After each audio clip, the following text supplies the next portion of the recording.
Hey grade 10s, I'm going to go through the exercises that we talked about in class that you can do at home with little to no equipment, or at least equipment that you can find at home. So we're going to do pushing exercises, pulling exercises, knee dominant, hip dominant, and core. So let's start with our pushing exercises. Of course, the benchmark pushing exercise that we worked on in class is the push-up. Now for some of you, you're able to do a push-up on the floor, which is great. If you can't, and you need to do it on a couch or on a sturdy bench, that's also great. You're getting in the variation that works for you. Let's remind ourselves of the key points here. I'm gonna show it on the ground and then do it on my step, which could be like your couch. So set up in that tabletop position, hands under your shoulders, knees under your hips. Tighten your midsection. Imagine somebody's gonna give you a little kick there. Tighten up, step back, step back. From here, you're gonna pull yourself down until your elbows are in line with your ribs, keeping your elbows out 45 degrees, and push up. We can do that here on our couch by setting up, tightening our core, stepping back, pulling yourselves down, and pushing up. Now, if it's too hard for you, even on the couch, to do the pushing portion, remember you could do the lowering. So tighten up, lower yourself until you get as far as you can, step your leg in, and then reset. And then reset. And again, you can do that on the floor too. The second exercise we're gonna do involves using some equipment. And so we're gonna use a backpack, or in this case, I've got 2 dumbbells. Those could represent cans. And we're gonna do a floor press. So I'll start off with the dumbbells that could be the same as dumbbells you have at home, or using some soup cans. Remember, we're not worried about whether you use a lot of weight. It's just this idea of getting some movement with a little bit of resistance. So set up on your back, your knees bent. Have your elbows out about 45 degrees, just like the push-up. Keep your forearms straight up, and you're gonna press until the dumbbells are over your shoulders, and then pull them back down. Notice that they start here, but when they go up, they move back a bit so they can be in line with your shoulders. Here, here. That's your floor press with your soup cans or dumbbells. Now you could also do this with a backpack. I put a whole bunch of books in here, so it's a bit heavy. I'm gonna grab the bottom, grab the top, have it on my chest, and then push up. Bring it down, push up. Each time letting your elbows touch the ground, push. Now, another exercise that we can do using the backpack or the soup cans is doing an overhead press. And I actually like doing this on the ground.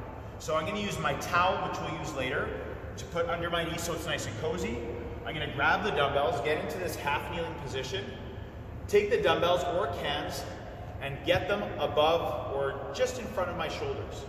From here, I'm gonna push straight up so that my biceps are by my ears and my arms aren't in front, and then I'm gonna pull it down.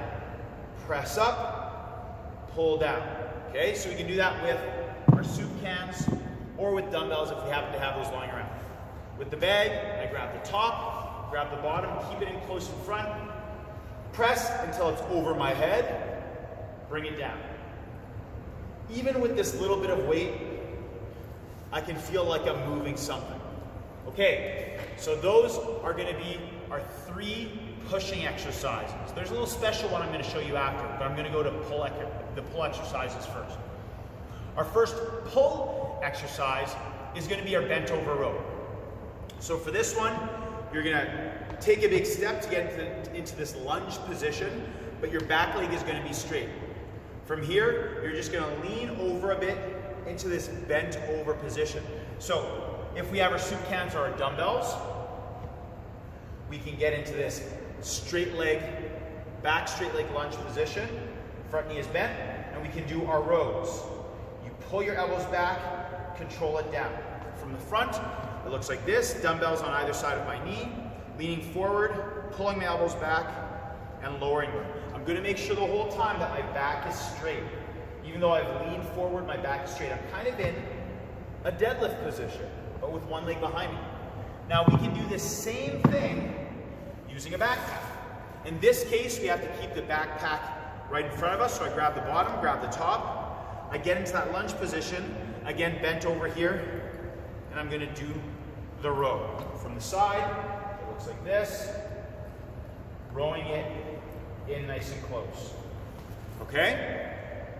Now, there's a tricky version that we can do of this. I guess not tricky, but a bit of a twist on that version that we can use with a towel. So I want you to use a bath towel or a beach towel. You're gonna roll it up and stick it under your foot.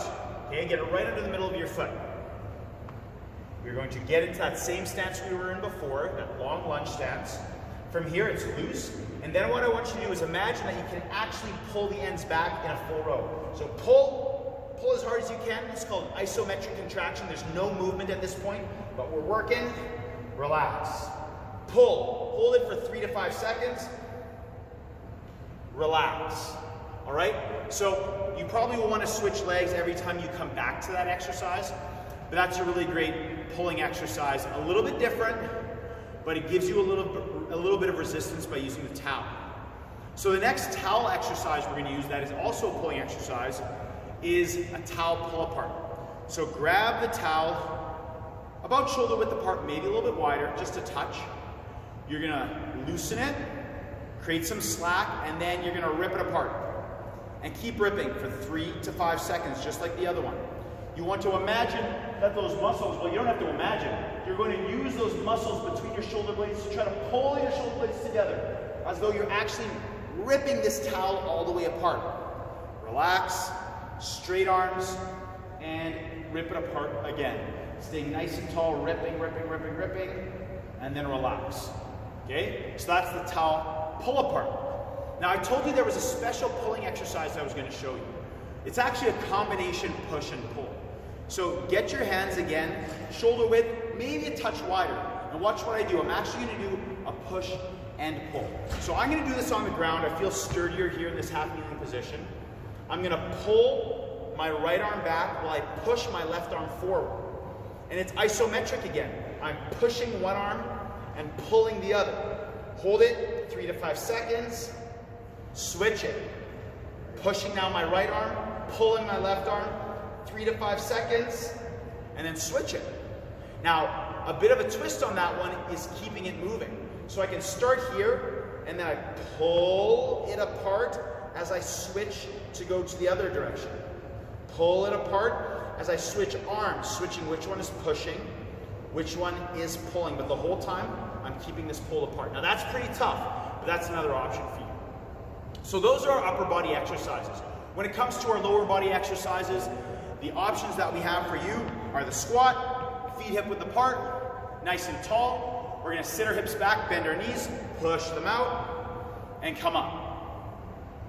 Okay? If you have trouble controlling the squat, you can always use your couch to squat down to, squat, and come up. This is a pretty high couch that I have set up here. It might be a little bit lower. You might have a chair at your house where you can sit down onto the chair and then stand up.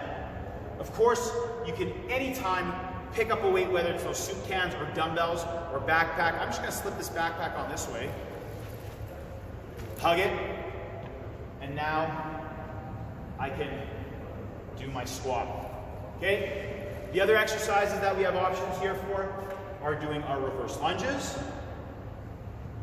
That's our second knee dominant exercise. And then doing our lateral squat, which is a bit trickier. We want our feet to be about almost 3 shoulder widths apart, 2 to 3. So I keep one leg straight and I bend the other knee just like I'm doing a squat. So just imagine you're doing a squat, come up, other side, keep this leg straight now. You're just doing a squat, sit your hips back, bend your knee, come up. Making sure your toes are pointed forward and your feet stay flat on the ground the whole time. Only go as low as you can with control. So those are the knee dominant exercises. The hip dominant exercises, of course, we won't say much about the glute bridge. We know this one. Dig your heels on the ground, toes up, push your heels into the ground, squeeze your glutes, tap down, up, tap down. We know that one, pretty simple. You can put, again, that bag of books on top of your hips for a bit of a challenge. We can't forget about our deadlift though. So you can do this body weight, you can do it with soup cans, or I really recommend using the backpack. So fill it up, shorten the arms of your backpack, get your stance, hip width apart. Maybe it ends up being a little bit wider, that's not a big deal. Push your hips back and up. I might even change how I hold it so that it doesn't touch the ground as early. There, that's a bit better for me. Come up. Maybe I hold it from the top and the bottom. Hips back, up, hips back, up. Keeping your back straight the whole time. Again, some of us were more comfortable with the deadlift than others.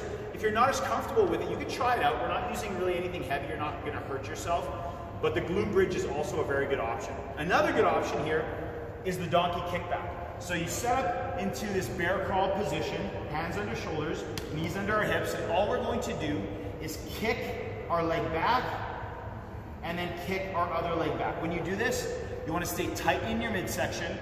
You kick back and squeeze this butt cheek, locking your knee, locking your hip, squeezing for a moment, and down. Think about kicking straight back and maybe up slightly. We just don't want to look like this and arching our back. So it can come up a little bit, squeeze, kick, staying tight in our midsection. Okay, so those are our 3 hip dominant exercises. Finally, we've got our core exercises. We know our push-up hold very well. Starting here in tabletop, tighten up, step back, lock it down, pressing into the floor, keeping your body straight from head to heels. The next exercise that we can do is a side plank.